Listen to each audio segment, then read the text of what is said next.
Choose life, choose a sport, choose a drop zone, choose a start time, choose a fucking big jump plane, choose turbine engines, speed, unlimited altitude, and endless horizons. Choose height, no low turns, and travel insurance. Choose jump tickets, choose tiny action cameras, choose your mates, choose a rig and matching helmet, choose swoop shorts and a range of fucking fabrics, choose 120 vertical speed and wondering who the fuck you are on a Sunday morning. Choose sitting on that couch, watching debriefs, spirit-saving slow-mos, smashing beers after last load. Choose standing on the podium at the end of it all. Choose a win you'll love every time. And the reasons? There are no reasons. Who needs reasons when you fly NZ Aerosports? Of course, I absolutely love the NZ Aerosports business model. I mean, come on. One glance at an Icarus fuck yeah sticker and you know it lines up perfectly with the fucking pilot mentality. But outside their wonderful use of colorful language and a great company vibe, there's a long list of reasons to say NZ Aerosports, fuck yeah. NZ Aerosports blows me away right out of the gate as a canopy manufacturer with a bold offer. They give you 10 jumps on your brand new nylon to decide if you want to keep it, swap it out, or even return it for a refund. I mean, seriously, how incredible is that?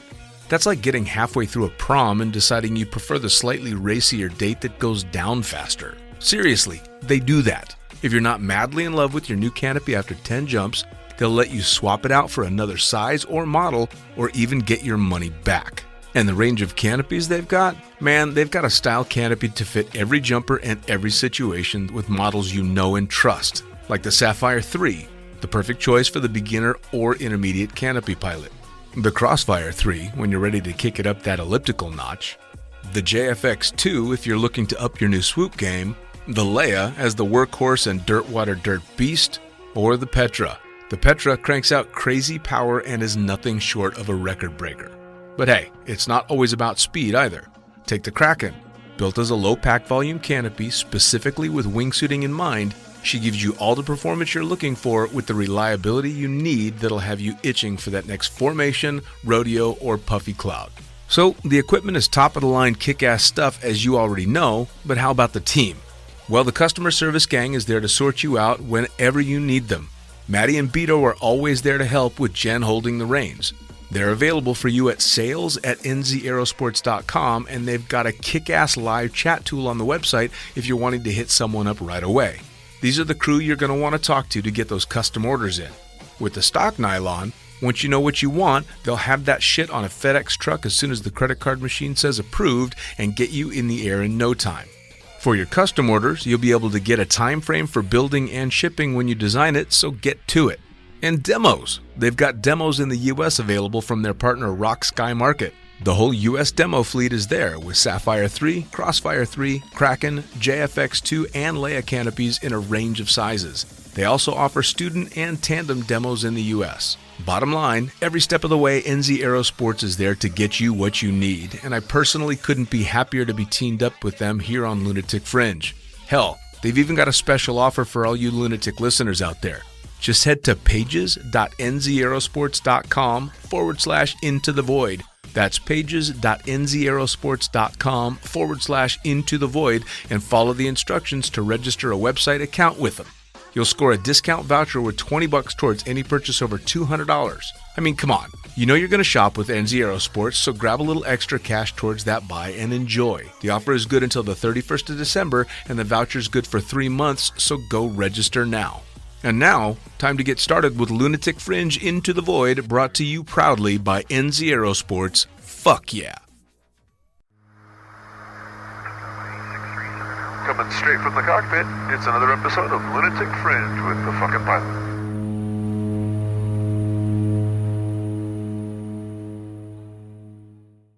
Ready, set, go. All right, back in the can for another edition of Lunatic Fringe Into the Void, and a cool one. We got some record-breaking stuff to talk about with this guy. Tell me, who the fuck are you, and what do you do? My name is Luigi Cani. I jump. I have been jumping for 25 years. half of my life. I'm going to turn 50, and I started in 1995. It's been a big part of my life, and that's what I do for a living. Sure. Well, Jumping. you and I started. I think you and I started jumping right around the same time, because I started in '96, not too far behind you. That's cool. So, I mean, I got a lot of stuff I want. Probably we had some. Go ahead. We had some similar experiences. Probably. I think we started at the same time frame for sure. So I want to ask. I've got I've got a million questions about a bunch of different stuff, especially a lot of the record stuff that you've done. But as is the norm with the podcast, I want to go all the way to the back of the beginning of your career. You said 95. Where were you jumping? Was skydiving your first extreme sport, or was this just kind of your thing from the beginning? No, I actually at the time I was into mixed martial arts. Okay. It was just the beginning of. I was doing Muay Thai. There's a famous gym here in Brazil, down south in Curitiba, where I was born, and I was part of a good crew of fighters. I was friends with Anderson Silva, wow. Vanderlei Silva. They are all old school now, but we were young at the time. And no one has made a career at anything, not fighting or jumping. But I was very dedicated to the Muay Thai and the Jiu-Jitsu. And then one day I was driving my car to work, and I heard this advertisement in the radio station talking about skydiving. Down south in Brazil it was not popular at all, and I have never seen a parachute. I have never flown in an airplane, I think. And they said something like, oh, you know, I got this guy from São Paulo. They're doing a course down here in Curitiba. Come check it out. You can jump from 9,000 feet. And I thought, wow, 9,000 feet, that must be high. That must be cool. So I skipped work and I drove to the airport. And as I was asking for information at the parking lot, the guy said, oh no, they're jumping right now. Just look up. And then I look it up, and I saw 3 people in free fall, just as they are breaking off right before opening the parachute. And I saw for the first time, and then I thought that was crazy. You know, back in the day, I didn't know anything about sport. And I thought, wow, these guys are crazy. That must feel amazing what they're feeling, you know. And I signed up for the course. Was a static line course. I did 5 days ground school. And then the first jump, that was a unique drop zone because it was a small airport in the middle of the city. So the landing area was small. So what they would do, one jump master will jump first. No. The jump master will let you go on a static line jump, like, you know, at 4,000 feet. And then he goes after you. He opens his parachute, a big parachute, and he flies in front of you. So he's talking on the radio, and you follow him all the way through landing, because if you don't land on the right spot, you're in trouble, you know, only power lines and buildings, you know. Sure. So it's very intimidating.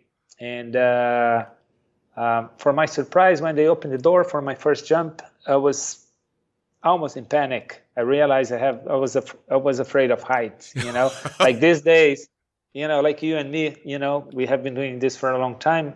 We can tell people in the airplane who is really nervous, who is not. You know, when you see people doing tandems, you know, and you see that people that you feel sorry for them. I was one of them. So it was almost like almost panicking. That's how much scared I was. But then once I land, I had this feeling that it was not about the freedom or the extreme or the adrenaline, you know, or the speed, whatever people think it is.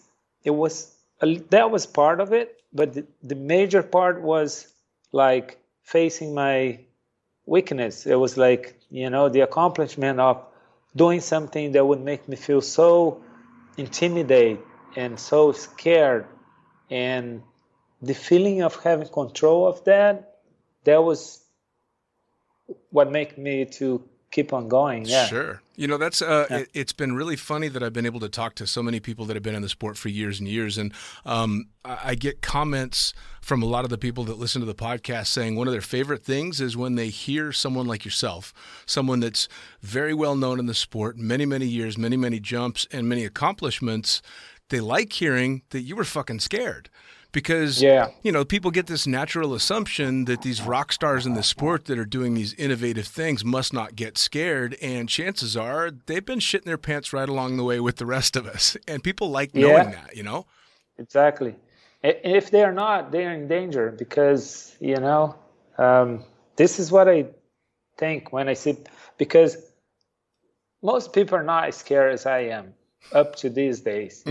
Every time I'm doing something different, I'm doing a different jump, I'm very scared. And I think it's good because I take I'm very careful with the stuff that I do. I'm very technical and very particular about the safety. And, these days I try to team up with people that they help me to make the decisions, and how to do it, if do or not, when to do it, and things like that. And I try to don't rely only on my expertise, but I'm always more comfortable when I have people that they have lots of experience on their field as well, and they are like my guard angels, but Sure. They're like professional people that they have been in the industry, that they work for a long time. They love what they do, and that's how I do things these days. I don't rely on luck. Sure. At all. Yeah. Now, when you got started like that, you land from your first jump, and you said it was a tough first jump. I was the same way. I landed from that first jump wanting to go right back up, but terrified of it at the same time. How hard was it to get yourself back in the plane that next time and then to finish the course? I mean, did you really have to fight it? Exactly. A lot. I mean, it was crazy because first I thought, okay, this is how I planned it. So I was working in an office, and I thought I will do this once in a month, because once in a month, it's a hobby. It's not a sport. It's like going to the Six Flags and, going to a roller coaster. I'm just go there and do once, and then I will release my stress, and I look at my budget. Oh, maybe I can afford this to do once per month. And that was my plan. So after the first landing, I was like, I want to go it again. I even didn't have the funds or anything, but I want to go it again. I don't know why. And then on the first day, I think I did 6 jumps. Wow. On the first day. You're supposed to do one per month, right? But I remember that inside of the airplane, as soon as they put my gear on, they put me inside the airplane. As soon as the airplane takes off, I regret. I was like, why did I do this? Right. And oh my God. And I was thinking, my mom told me, this is not a good idea. My mom didn't like it at all. And I was like that every jump.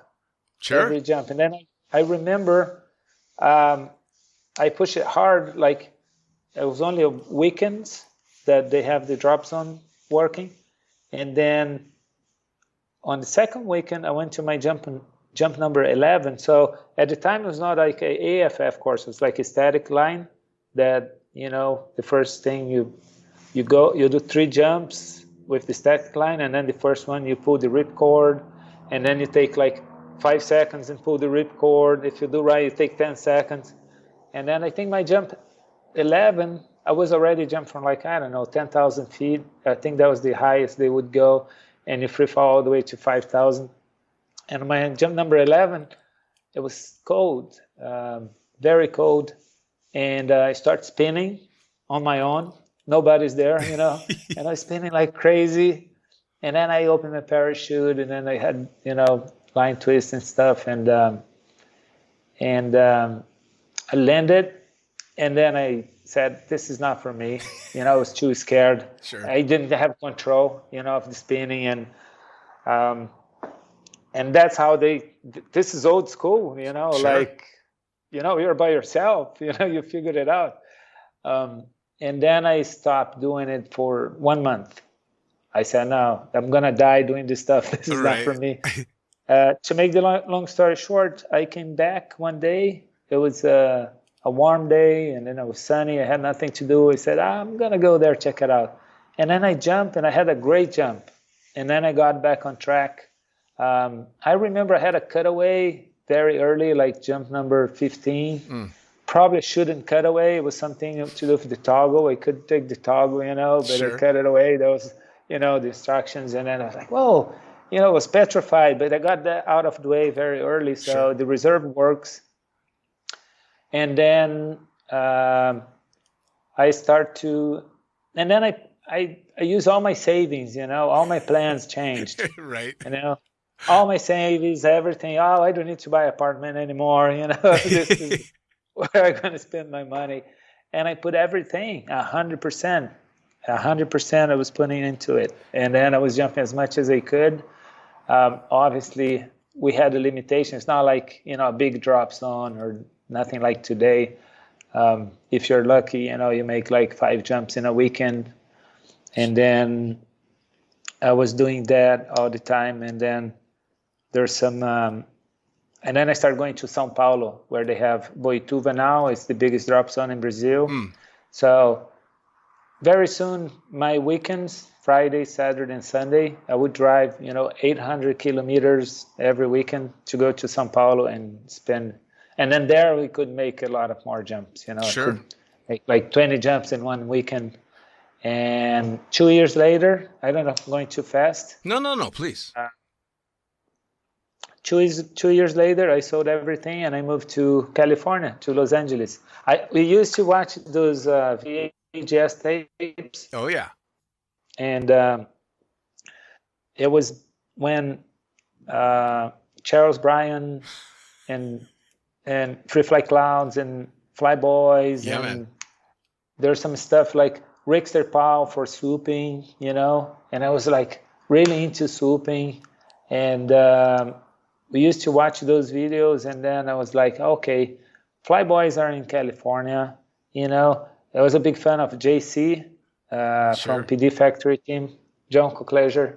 I was like, oh, this guy, he's number one now, he's doing the swooping stuff, and I want to meet these people. So I sold everything, and I bought extension classes at UCLA for advertising and video production.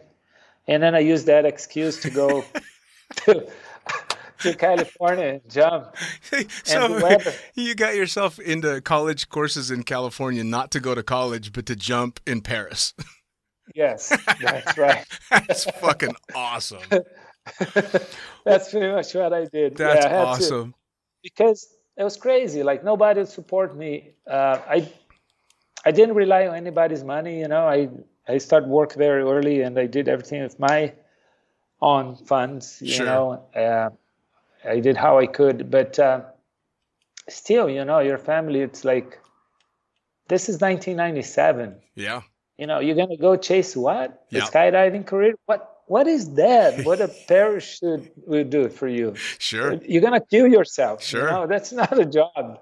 So it was hard for people to understand, and Yeah, for sure. I mean, we were talking pre-podcast, trying to figure out where our paths would have crossed, and you've already gotten to where they crossed because you were pretending to be in college in California at the same time I was driving to Paris on the weekends from Las Vegas because Paris was the turbine drop zone. And just like you, scared shitless all the time. I had my first cutaway in Paris at 25 jumps, broke my leg on 27th in Paris. So we would have crossed paths. How did you break your leg? Just bad landing? Or just Yeah, it was a bad landing. Somebody loaned me a canopy that was a lot more aggressive than I should have been on, and I panicked, flared about 30 feet up, and then let up on the toggles and drilled myself in. So completely my fault, you know, and just like you, I think that first cutaway was probably just a toggle fire and I freaked out. You know, it is what it is. And it was kind of the same thing. We ended up going to Paris Valley because that's where the Flyboys were. Man, that's where they were doing all this cutting edge shit, because we were watching, you know, all the videos that the clowns had put out and Chronicles videos. I mean, are you kidding? That was the most amazing stuff ever. So that's where we would have crossed paths, is in Paris. So so you it's a great place. It was a magic time too. Yeah, man, oh my God, that was Mecca. That time in Paris, it was magic, wasn't it? Yeah, it was one of the best time of my life. Yeah, I have only good memories, you know, from that place. It's amazing. Now, did you when you took off to California that's the best damn reason I've ever heard. By the way, you get to Paris. By then, did you have enough jumps and experience to start working there? No, I got there. I made 600 jumps in Brazil in 2 years. Jeez. Which the time was a lot. Yeah. And then, as I said, I put everything in. And then I bought, you know, a camera. At the time, we used like those PC7. Yeah. PC7 was the one, yeah. Yep. That I remember the best. Yeah. And then I went to Paris, and I got there, and I had a very bad English. You know, I barely could speak English. And then I went with two friends. They went only for vacation, and they would come back to Brazil, and I would stay there. So I had this girl that, you know, she was with me. We ended up being dating for a little while, but she spoke a good English.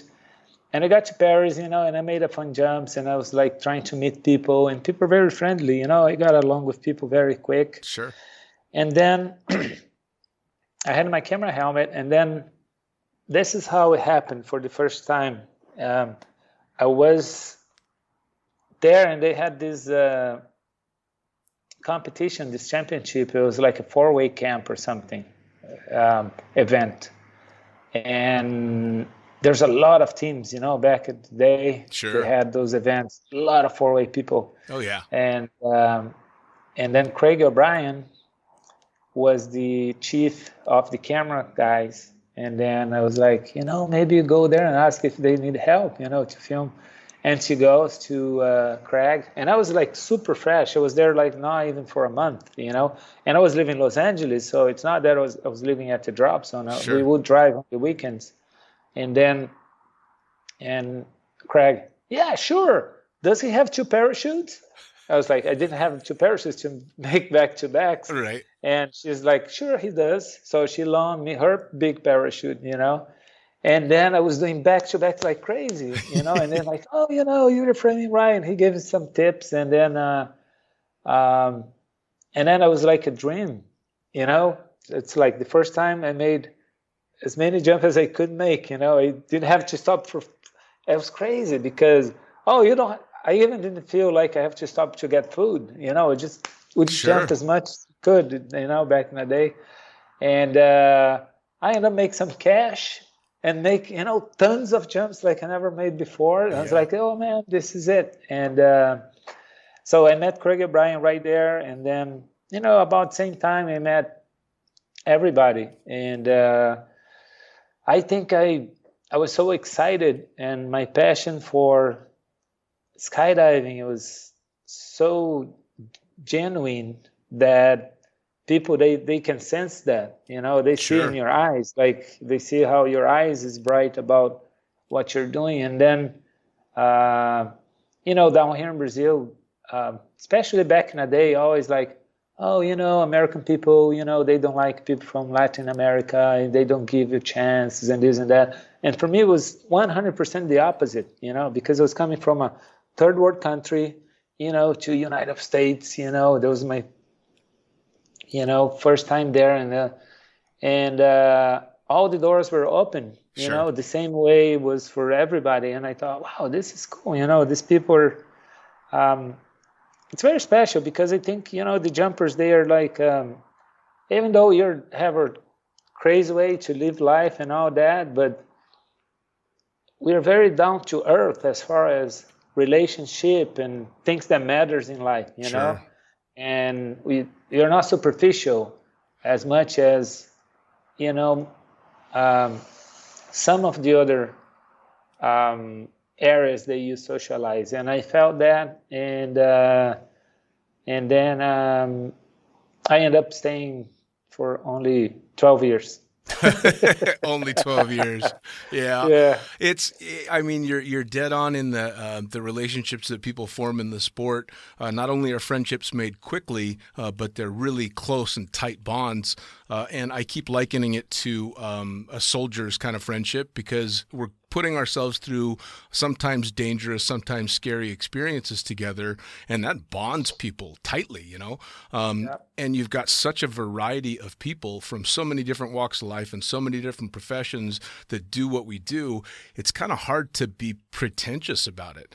And I'm sure you're the same as me. The longer I was in the sport, the more I found that all of my friends, with very few exceptions, were jumpers. Either they were, you know, just casual fun jumpers, or they were working in the sport. But all of a sudden, my non-jumping friends just didn't get me anymore, you know, and they couldn't quite get that mentality of what would drive you to do something that you've already said scares the shit out of you. And I'm sure you're the same. I look back on those beginning years when I was still terrified jumping, and I can't figure out how I managed to get through all those years, but I had so much fun being scared. It's strange, because fear doesn't give you any good feeling. Fear just gives you stress, you know.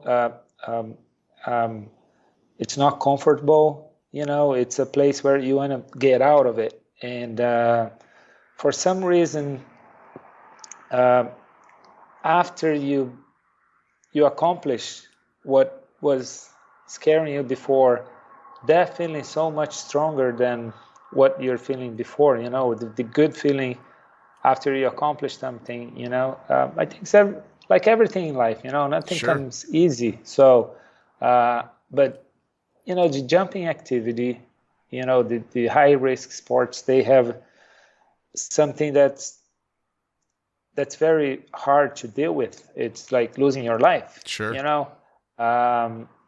So most of the jobs, you don't have that. And I think this is something that, you know, a lot of times when you see the I don't know, obviously you have been in a situation where, you know, you have a close call, and I think we all have. If you have been in the sport for this long, we all have seen people dying that we know. We all have seen people that we care about dying, and sometimes very hard and very tough to make a decision. You know, like, oh, should I keep on going? I don't have problem with that for a long time, but I think up to when Eli passed away, I was in Switzerland. We were together. And that year, you know, there was like a couple people close to me that died too. And then Eli died. And after that, I started having nightmares. I came back. I ended my trip right there when he died, you know. And then I went back to Los Angeles. And I went for 1 month without sleeping proper. I was having nightmares, like horrible nightmares, you know, about the people that I know that have been dying in the sport, and dreaming about other people that I care dying, all related to jumping. You know, horrible dreams, nightmares. And I went 1 month without jumping, thinking, should I keep doing on this? You know, like 3 top guys just passed away, you know. And doing projects.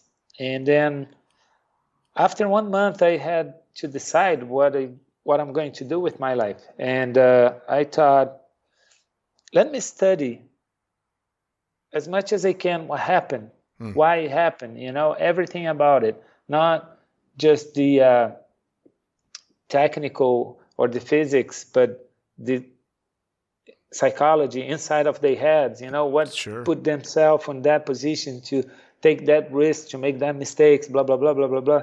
And I came to a conclusion that I wouldn't die the same way they did. It wouldn't happen to me. Not because I'm better, just because I'm different. For instance, two of those three stunts, I wouldn't even do it. It wouldn't even appeal to me, the risk to do it. Sure. And I was like, okay, so I'm keep on going. And I had my very last close call in 2007. And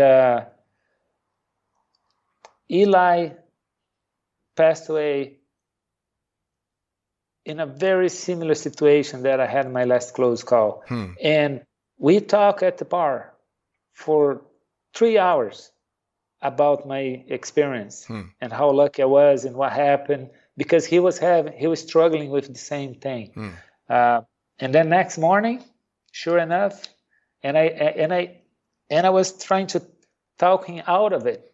He was kind of asking for help. Oh, Sarah's mad of me. I'm still here. It's like, dude, go back to your family. Sure. You have nothing to prove here anymore. Sure. So I think that was a big lesson for me. And after that, I didn't have any close call. So my last close call was 2007. Eli passed away. I don't remember, 2009, I guess. But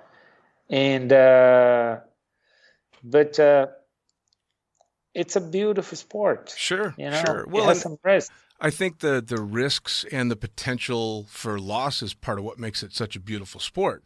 Unfortunately, that means that those of us that are still around have to face some pretty fucking harsh facts.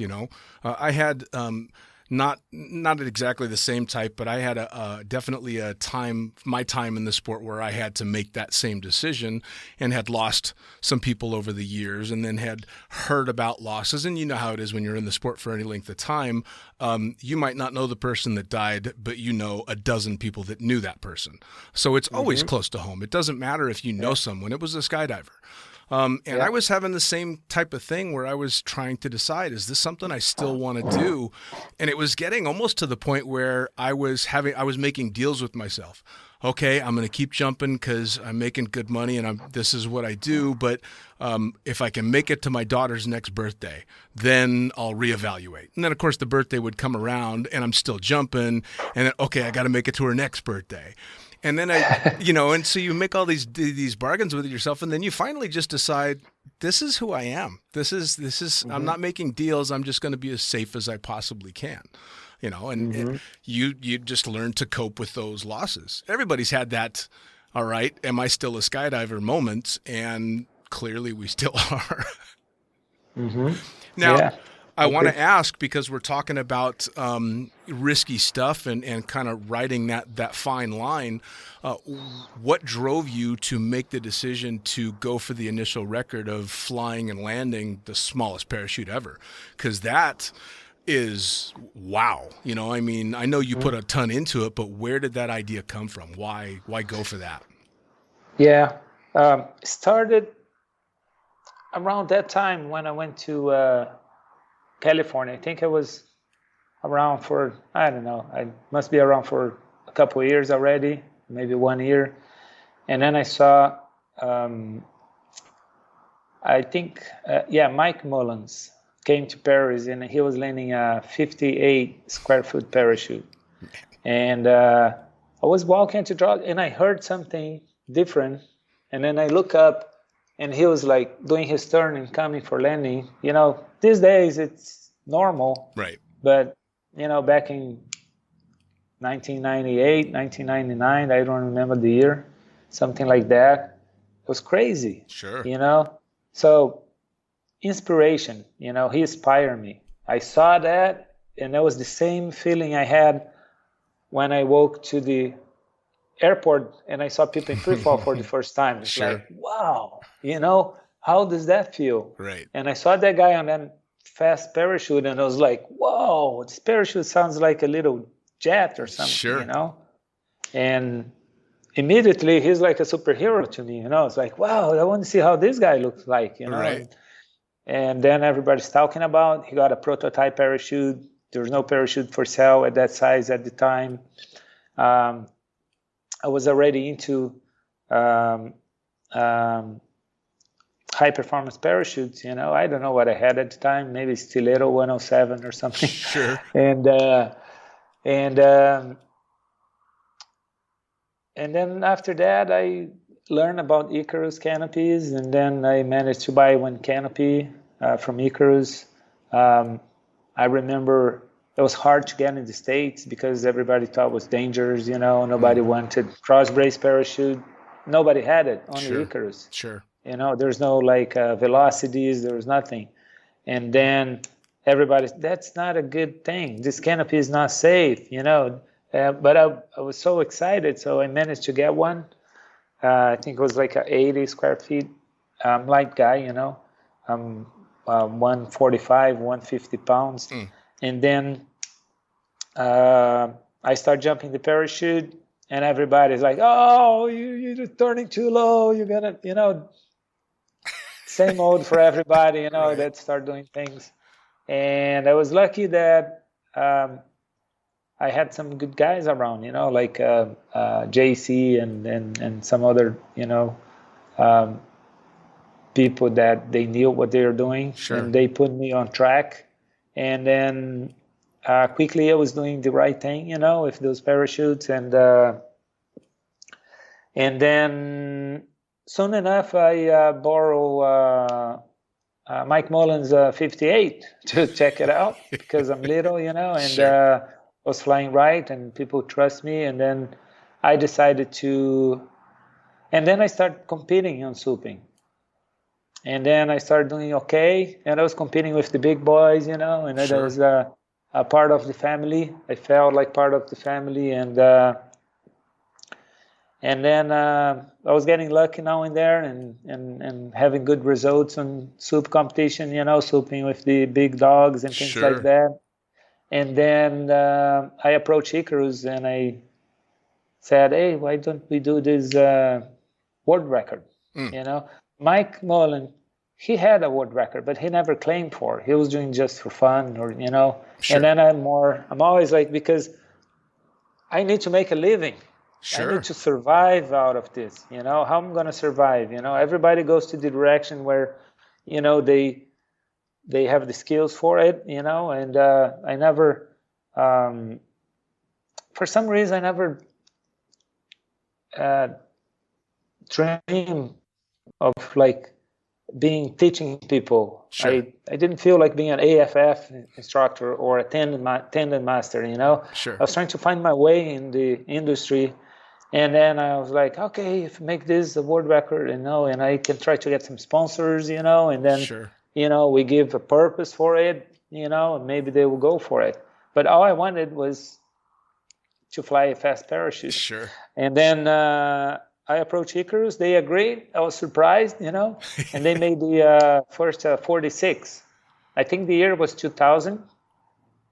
So I flew the 46, and I wrote a storyline to film and to educate people about what was happening. And Sure.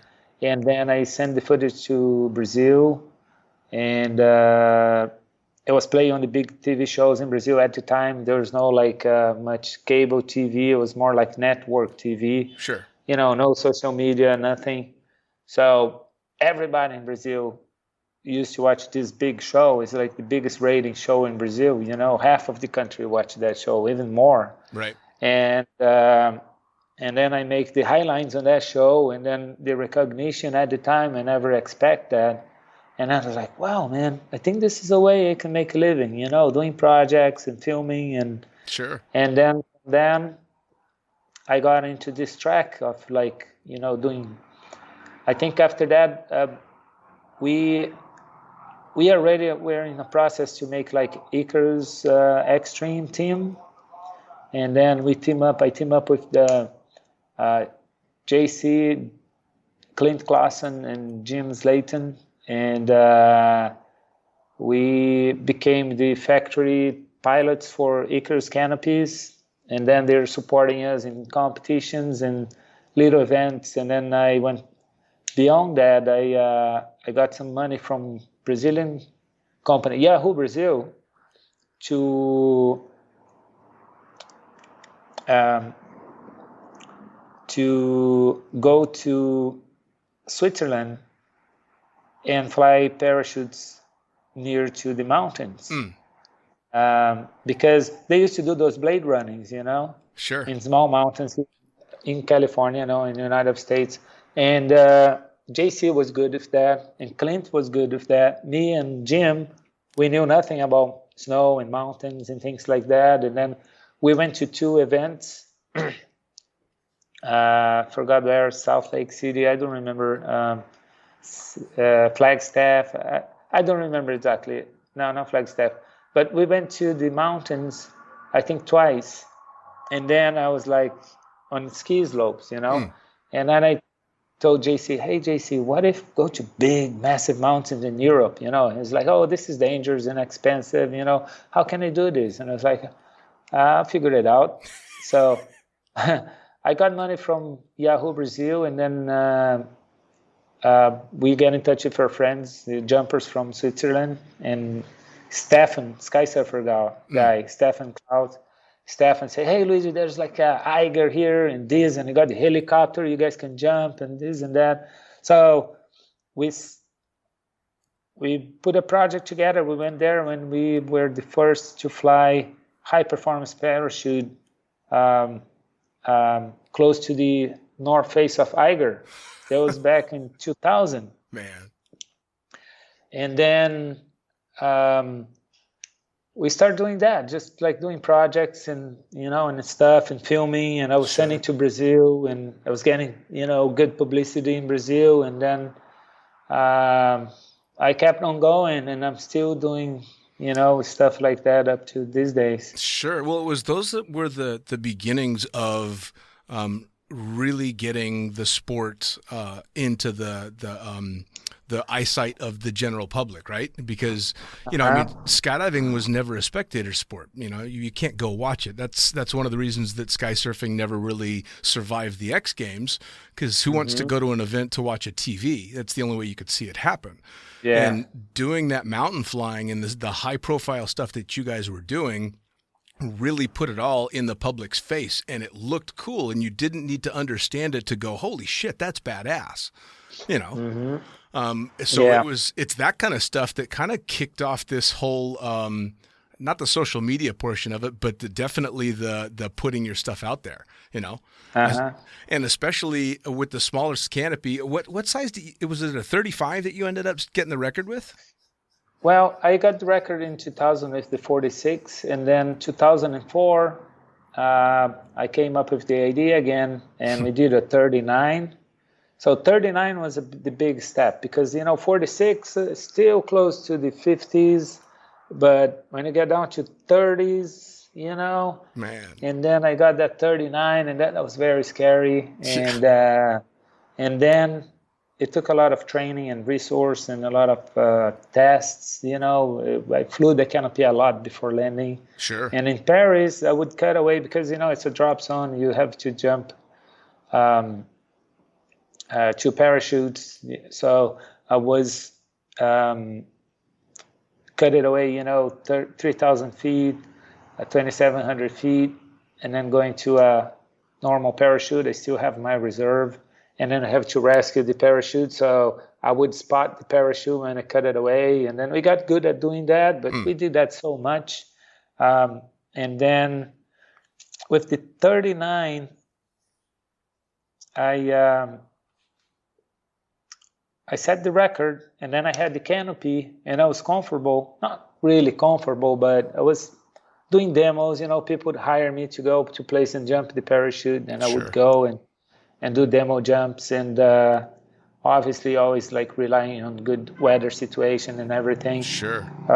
And then I thought, man, this parachute, it flies fast. I'm wondering how we would do with the wingsuit. And then I called Jeb Corliss, and I say, hey, Jeb, do you want to try to fly with the... He said, yeah, of course I want to try. And on our very first jump, he was flying with me. He was right there, the whole way, and we were amazed at the time, because there's no record of this. I knew of people trying to fly parachutes with the wingsuit, but they were just flybys, and we are like actually flying for the first time. And then that was great, make all the magazines, and I took pictures and all that. And then for some reason, 2008, they changed from the I think there was like a step up on the canopy model. I forgot what it was the VX I flew, and then they step up to the JVX, something like that, or the Fabric or something. And then I was like, wow, now I think I can go a little bit smaller. So we went down to a 37. Jesus. And then, once again, 37 was another record, very similar to the 39. And we did some canopy flying with the wingsuits again and things like that. And then I said, I retire of this. I will never do this again. This is the smallest, I think it's flat, it's landable, I'm not going to ever try anything smaller. And then years went by, and then Icarus contacted me and they said, hey, listen, we got this guy, he's small and light and he seems very professional and he wants to try to break a record. But we're afraid that something would go wrong, and we will support him if you agree to help him to pass your knowledge and make sure he's safe, And I said, okay. I thought, I just don't want to be responsible because I know it's dangerous, but I will do my best. Sure. And they said, yeah, if you're not involved, we're not going to move forward with this. And then I get to know Ernesto, and then I worked with Ernesto. I loaned him all my prototypes, for him to start training, and gave him all the feedback I could. And And then he landed the 35. Yep. And then I was like, Ernesto, you don't have to go 35. I'm just 37. Why don't you go 36? Right. And he's like, no, 35. I can do it. And I was like, oh man, I would go 36. Don't go 35. So he went 35. Ernesto is quite lighter than I am. Sure. He's, I think he was 52 kilos when he landed. Sure. My normal weight is 66. So he did a stunning job with the 35, and I was happy because records are made to be broken. Sure. If nobody goes behind a record, how good is this record? Sure. So, I'll tell you what, though, that was one of the things that impressed me most about that story, because I happened to be lucky enough to be there when Ernesto was doing those jumps. So I got to watch all the prep and I got to watch all the work that went into it. But when I found out that most of that had happened because you had loaned him the prototypes and helped him along, I was blown away more over your helping someone break your record than the fact that you had the record in the first place. And that's it's one of the coolest things ever about skydiving. And I don't know very many other sports where an athlete would go, fuck yes, I'm going to help this guy smash my record, because that's what they're there for. And I really was blown away. I'm like, that's probably the most impressive thing I've heard about your career, was that you happily helped him break your own record, which is so cool, man. Right on, Dean. Thanks so much. But man, I was happy that he was going for it because, I think, I don't know, it's a record, I had the record at some point. I don't have to have this record forever, Sure. The industry is moving forward. Sure. I hope that, this crazy thing, a lot of people think is stupid, sometimes I think it is, but deep in my heart, I don't think it is stupid. Right. Of course, sometimes I feel stupid. It's like, why I'm doing this? Right. There's so dangerous. So many things that could go wrong. This canopy doesn't even fly the way a skydive parachute should fly. It just drops off the sky. It's so intense. Right. Why I'm doing this? But I know for a fact that it helps the evolution. It's a step that it's making to move forward. Nobody has to jump that parachute. Sure. But everything that's happening because someone is doing it, it's helping to develop better technology, people to see what's possible, and to have a different standard of what can be done and things like that. Sure. So right now, I got this guy here. I knew you were going to ask about. Yep. So what is this? Oh This my is a God. 34. All I right. just got the mail. This is a magazine. So this is Yeah. for the people listening to the podcast, he is holding up a parachute literally packed inside a legal size envelope. That's what it is, yeah. Holy So this shit. is a 34. And then Oh my God. people must be thinking, he just said that he was done after the 37. Right. And Ernesto's crazy to go 2 sizes down. Why the Right. 35? Now I'm going to go 34. So Ernesto, why did you go 35? You could have gone 36. So I had one. I could be a 35, but I have to go 34. Now you got to go so, 34 to get the record. Now let me ask you. So you start jumping at 25. You're about to turn 50. You said half of your life has been put into skydiving, and you've intentionally geared yourself towards making the safe decisions. Man, you're about to turn 50 years old and go jump the smallest fucking parachute in the world. What's up with that? I'll tell you what's up with that. Yeah, man. I don't promise you I'm going to land it. Sure. A lot of tests and a lot of things will have to happen in order for me to make that decision. Sure. Once I make that decision, I will know in my head it's 100% landable.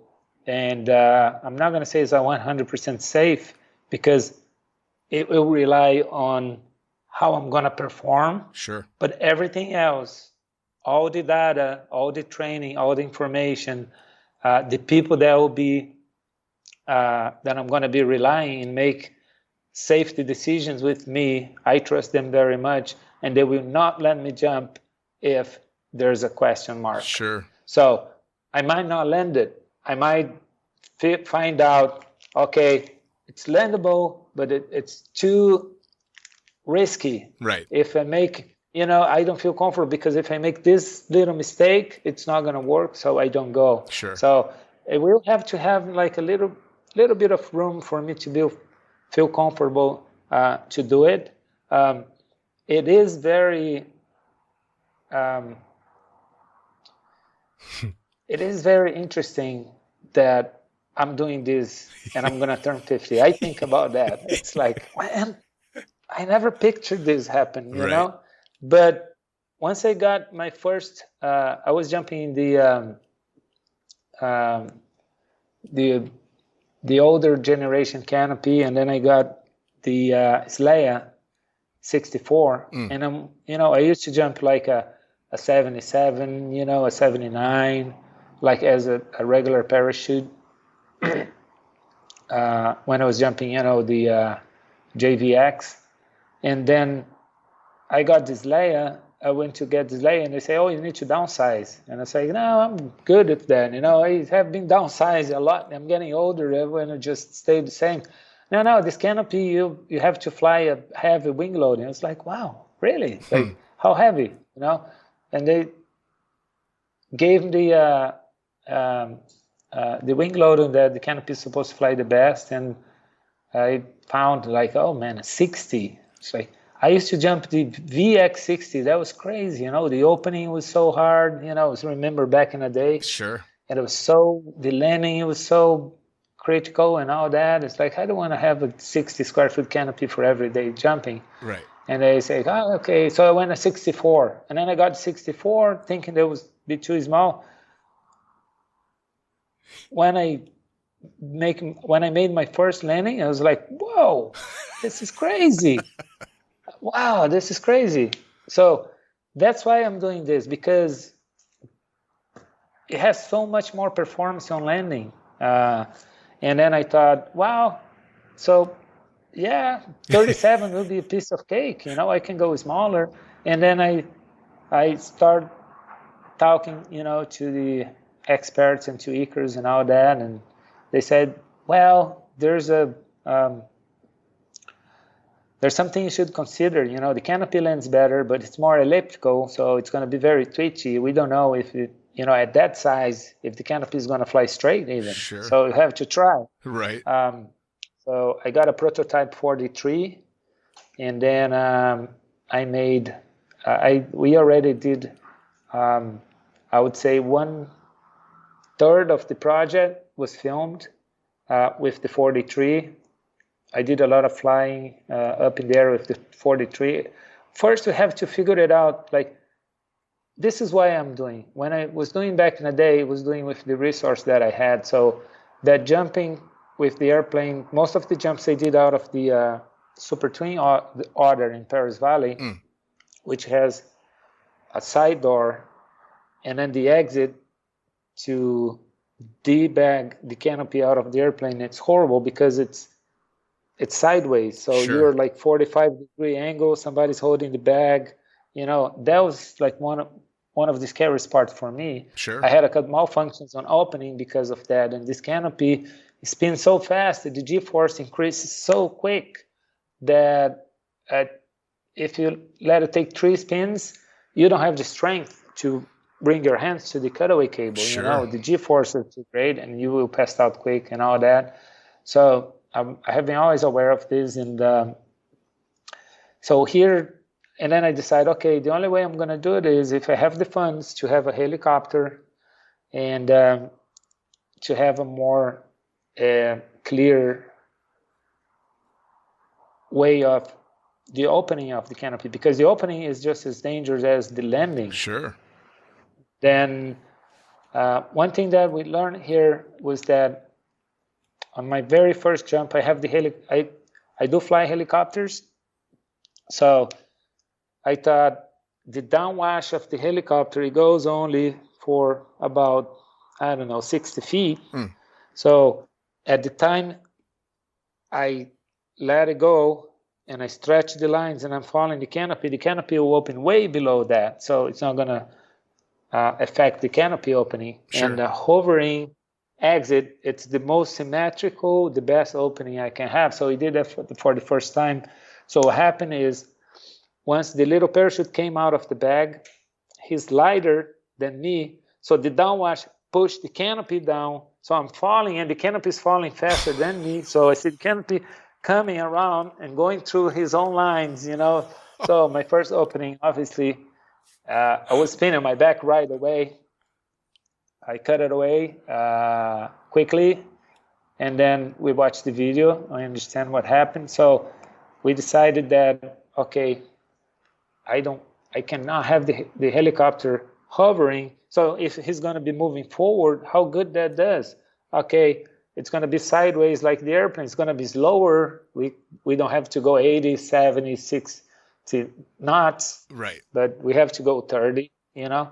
And then we decided to crab the helicopter. So the helicopter stops and hovers and then instead flying forward, he flies sideways. Oh, wow. And I'm facing the door that way. So I have the winds coming towards to me 100%. Sure. So the helicopter is flying sideways at 20 knots only. The downwash is behind. So now I have the best, perfect openings. The canopy just pops right open, right off the door. You know, it's beautiful. So all that stress that I had in the back with the opening, we figured it out with the helicopter. And now I'm much more relaxed because I have a better opening. The canopy opens so nice. Sure. And then I can focus more on my flight and all that.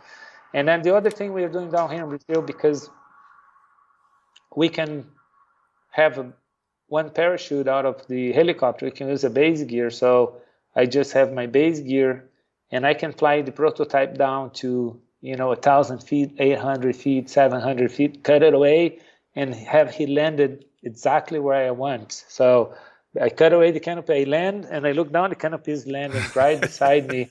So the time we have to prep for the next jump, it's much faster than before. We don't have to chase the canopy down, Sure. Every time it was an adventure to get the canopy back. So that's a good thing. We did all that with the 43 here. And so far I made only one landing with the 43. I did several jumps where I flew and I cut it away and then I figured it out. I did 12 jumps. Okay. And then I thought, okay, I think I can land. I don't think I know. And then I did the first land and then the next day the winds were not so good, so I didn't mess with landing. I kept on flying and doing tests in the air, and then COVID-19 came in. Oof. And we got shut it down. And then in the meantime, I got the 34 made. So now I have to go back and do some more work on the 43, come back, do a lot of work on the 34. Sure. It's going to be back and forth, 43, 34, 43, 34, and you're going to figure it out the best way to try to land safely. Sure. Now, how long have you been down because of COVID? I mean, have you not jumped at all, or you're just now getting back in the air? I'm going to get back in the air next month, December. I don't jump since March. Oh, wow. Really rough That's the time. longest. Yeah. I could have been jumping now, but recently, but I'm lining up projects and things like that. I'm working my schedule here, how I'm going to get back, how I'm going to start training, you know, because I need to get ready, not just for this. I'm doing other stuff here too. Next month, we are doing the I think it's the very first time someone lands inside of a car with the parachute. Awesome. Yeah, we're going to do it down here in Brazil. I'm not going to be the guy inside of the car, but I'm jealous. Yeah. That's awesome. This guy, he got a couple hundred jumps, maybe 200 jumps, but he's a professional car racer in Brazil. And he's going to be one that he's going to do it. We're going to take off with a huge hot air balloon with the car underneath. And we are getting special made parachutes for the car and all that. And he's going to land inside of the car. That's happening next month. Yeah. Jesus Christ. Oh, man. Yeah. I keep seeing so many new innovations and so many cool things that I keep getting caught off guard by the next new thing and the next cool thing. I just saw something on Facebook this last week, the electric jetpack for wingsuits. Isn't that amazing? From BMW. From BMW. And that was, I think, what blew me away even more is I'm like, it's BMW is doing this? I mean, that's just cool. Yeah.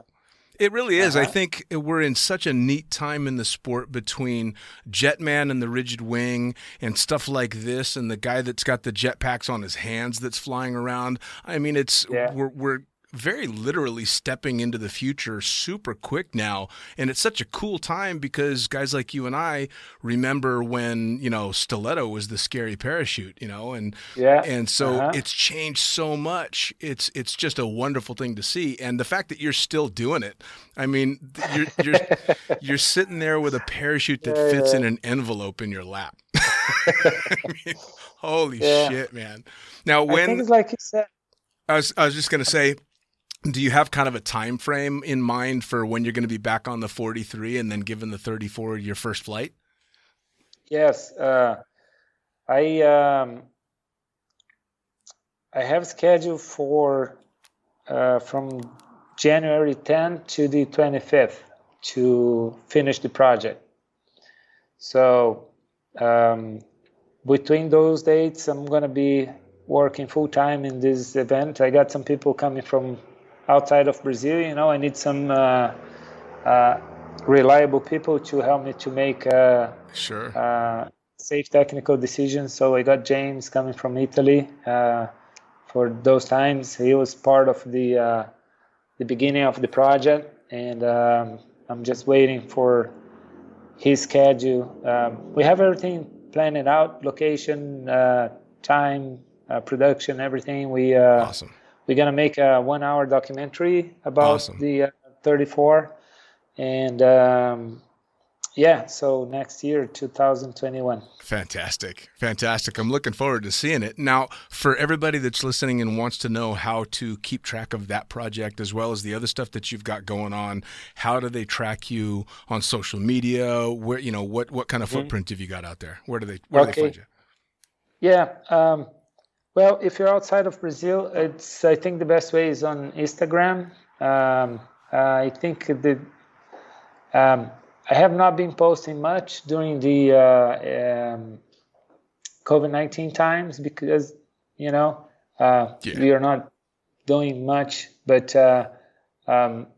starting December, we're going to get back on track. I got like 3 or 4 projects that is going to happen between now and February.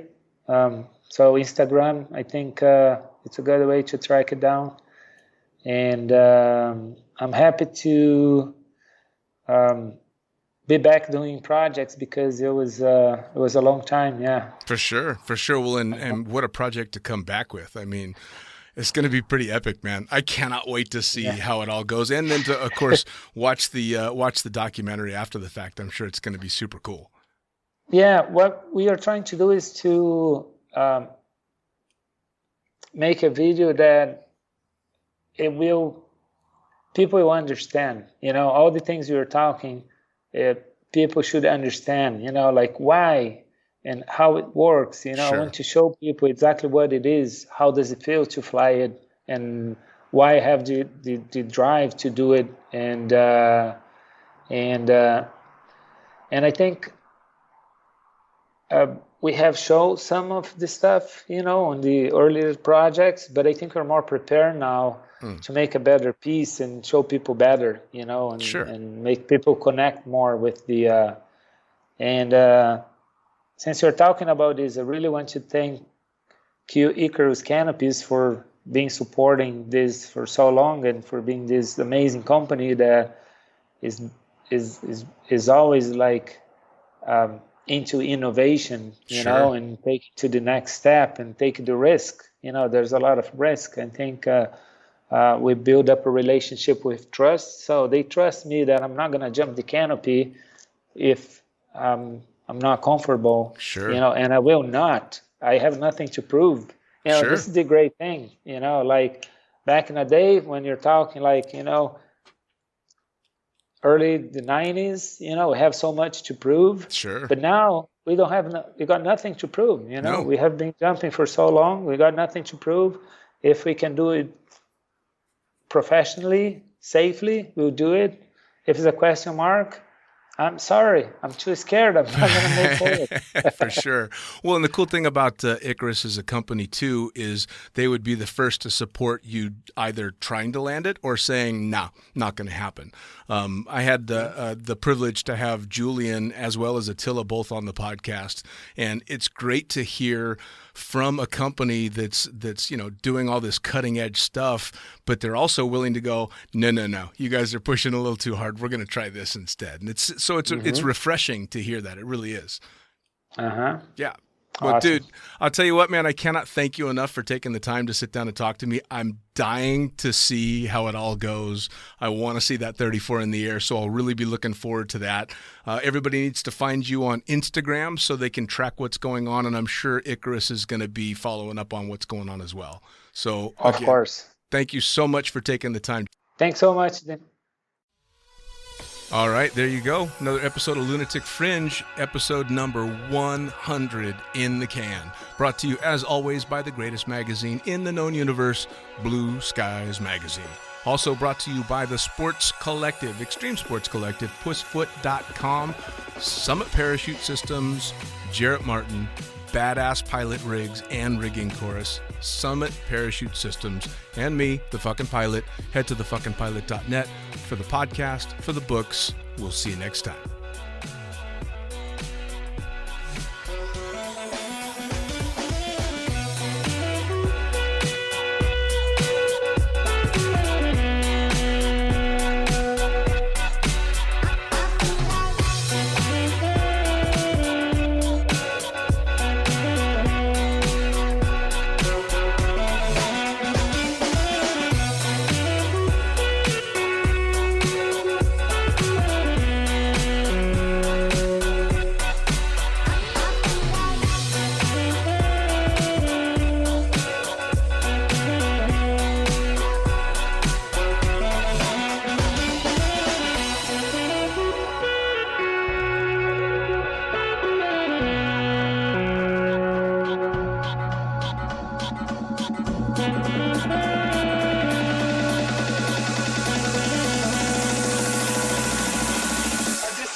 Damn.